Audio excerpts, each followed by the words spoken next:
Very good morning. Jaganmohan Reddy గారి priorities ఎట్లా ఉంటాయో చూడండి. ఆయన విజయవాడలో వరద బాధితులను వదిలేసి 3-4 రోజుల క్రితమే వెళ్ళిపోయాడు బెంగళూరు.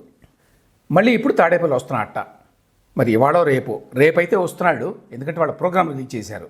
అక్రమ కేసులో అరెస్ట్ అయిన అక్రమ కేసు అట మాజీ లోక్సభ సభ్యుడు నందిగం సురేష్ను వైఎస్ఆర్సీపీ అధినేత మాజీ ముఖ్యమంత్రి వైఎస్ జగన్మోహన్ రెడ్డి పరామర్శించనున్నారు. 11వ తేదీ అంటే రేపు బుధవారం ఉదయం 11 గంటలకు ఆయన గుంటూరు జైలుకు వెళ్ళి నందిగం సురేష్ను కలుసుకుంటారు అని చెప్పి వైసీపీ వారు అధికారికంగా ఇచ్చినటువంటి ప్రెస్ నోట్. ఇవి జగన్ ప్రయారిటీస్. 3-4 రోజులు గాయపైపోయి విజయవాడ నుంచి వరద సమయంలో బెంగళూరులో ఉండి మళ్ళీ తిరిగి వచ్చి రేపు ఆయన చేయబోయే మొదటి పని ఏంటి? టీడీపీ ఆఫీస్ మీద దాడి చేసినటువంటి కేసులో అరెస్ట్ అయ్యాడు నందిగం సురేష్. సో జగన్మోహన్ రెడ్డి గారి ఫస్ట్ ప్రయారిటీ రేపు వచ్చి గుంటూరు జైల్లో ఉన్నటువంటి నందిగం సురేష్ని చూడటానికి ములాఖాత్ కోసం అప్లై చేసుకొని వెళ్ళడం. నందిగం సురేష్ క్యారెక్టర్ ఏంటి, అతని అరాచకాలు ఏంటి అందరికీ తెలుసు. గతంలో అంటే 2015 ఆ ప్రాంతంలో అమరావతిలో ఒక తోటని తగలబెట్టినటువంటి ఘటనలో టీడీపీ ప్రభుత్వం అతని మీద ఏదో కేసు పెట్టింది. అప్పట్లో ఒకసారి అరెస్ట్ కూడా చేసినట్టున్నారు. ఆ ఒకే ఒక్క కారణంతో జగన్మోహన్ రెడ్డి అతనికి బాపట్ల ఎంపీ టికెట్ ఇచ్చాడు. అది జగన్మోహన్ రెడ్డి ప్రత్యేకత. ఏ గొప్ప పని చేస్తే ఆయనకి ఎంపీ టికెట్ ఇచ్చాడు అంటే అమరావతిలో అల్లకల్లోలం క్రియేట్ చేయడానికి. ఏ రోజునైతే ప్రధానమంత్రి వచ్చి ఇనాగరేషన్ సెరమనీలో పాల్గొన్నాడు అమరావతిలో, అదే రోజున జరిగింది ఈ ఘటన కూడా. అందుకు మెచ్చి జగన్మోహన్ రెడ్డి నందిగం సురేష్ అనే వ్యక్తికి, అతనికి ఏ రకమైన చరిత్ర లేదు, ప్రజాసేవ లేదు, లేకపోతే జీవితంలో ఏదో సాధించిన వ్యక్తి కాదు, ఏమీ కాదు. జస్ట్ బికాజ్ అమరావతిలో ఏదో తోట తగలబెట్టాడు, పోలీసులు ఏదో కేసు పెట్టారు. అందుకు గుర్తించి జగన్మోహన్ రెడ్డి ఆయనకి టికెట్ ఇచ్చాడు. ఇప్పుడు 2018లో అప్పుడున్న వాతావరణంలో అతను కూడా గెలిచిపోయాడు. సో జగన్మోహన్ రెడ్డి గారు అతను ఎంపీని చేయడానికి కారణం ఏంటో మనకు అర్థమైంది కదా. కాబట్టి జగన్మోహన్ రెడ్డి గారి ప్రాతిపదిక ఏమిటి ఎవరినైనా ఎంపీ చేయడానికి అనేది తెలిసిపోతుంది ఒకటి. ఇప్పుడు గుర్తించడానికి కూడా అదే ప్రాతిపదిక.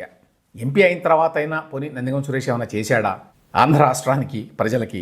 ఎంపీ పదవి స్థాయిని దిగజార్చిన వ్యక్తి అతను. రాష్ట్రానికి చేసిన మంచి పని ఒక్కటి కూడా లేదు యాక్చువల్గా చెప్పాలంటే. ఇంకా గమ్మత్ ఏమిటంటే ఇప్పుడు ఏమన్నా ప్రజల కోసం పనిచేసి ఏదైనా పబ్లిక్ కాజ్ కోసం పనిచేసి జైలుకి ఏమైనా వెళ్ళాడా? ప్రతిపక్షం ఆఫీస్ మీద దాడి అనేటువంటి అత్యంత హీనమైన పని చేసినందుకు అరెస్ట్ అయ్యాడు, జైలుకి వెళ్ళాడు. అతని మీద చాలా అవినీతి ఆరోపణలు ఉన్నాయి. ఇసుక దోపిడీ భారీతం చేశాడనే ఆరోపణలు ఉన్నాయి. వాటి మీద ఇంతవరకు ఎటువంటి చర్య తీసుకోలేదు ఈ ప్రభుత్వం. ఇప్పుడు జరిగింది ఓన్లీ ఆ మంగళగిరిలో ఉన్న టీడీపీ హెడ్ క్వార్టర్స్ మీద దాడి చేసిన వాళ్ళల్లో ఇతను కూడా ఉన్నాడు. ఇతను ప్లాన్ చేసి అనుచరులను కూడా పంపించాడు అనేది ఆరోపణ. ఇప్పుడు జగన్మోహన్ రెడ్డి గారు ఏం చెప్తున్నాడు మెసేజ్? నాకు తోడుగా నా వెంటే ఉండేవాళ్ళు దొంగలైనా చట్ట వ్యతిరేకమైన పనులు చేసినా వాళ్ళకి నేను అండగా ఉంటాను. ఆ మెసేజ్ ఇవ్వడానికే రేపు అతను గుంటూరు జైల్లో ఉన్నటువంటి నందిగం సురేష్ని కలుస్తున్నాడు. గతంలో 2002లో అప్పుడు చంద్రబాబు నాయుడు గారు ముఖ్యమంత్రిగా ఉన్నాడు. వైఎస్ రాజశేఖర రెడ్డి గారు ప్రతిపక్ష నాయకుడు కాంగ్రెస్ పార్టీకి.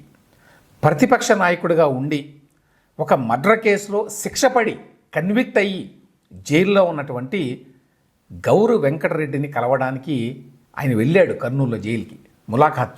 దాని మీద అప్పట్లో పెద్ద సంచలనం రేగింది. ఎందుకంటే అప్పటికి ఇట్లాంటి పొలిటికల్ కల్చర్ ఇంకా లేదు. జైల్లో ఉన్నవాళ్ళని ముఖ్యమైన రాజకీయ నాయకులు, అందులోనూ వైఎస్ రాజశేఖర రెడ్డి లాంటి ఒక స్థాయిలో ఉన్న నాయకులు, పీసీసీ ప్రెసిడెంట్గా ఉన్న వ్యక్తి వెళ్ళి కలవడం అనేది జనం ఆ రోజున నొచ్చుకున్నారు చాలా. అదేంటి జైల్లో కన్విక్ట్ అయిన వ్యక్తిని కలవడానికి వైఎస్ గారు ఎట్లా వెళ్ళారని చెప్పి పెద్ద సంచలనం కలిగించింది అప్పట్లో. సరే, ఆ గౌరు వెంకటరెడ్డి గారి భార్య గౌరు చరితారెడ్డి గారు తర్వాత టీడీపీలో చేరారు అనుకోండి, టీడీపీ నుంచి కూడా పోటీ చేశారు, అది వేరే విషయం.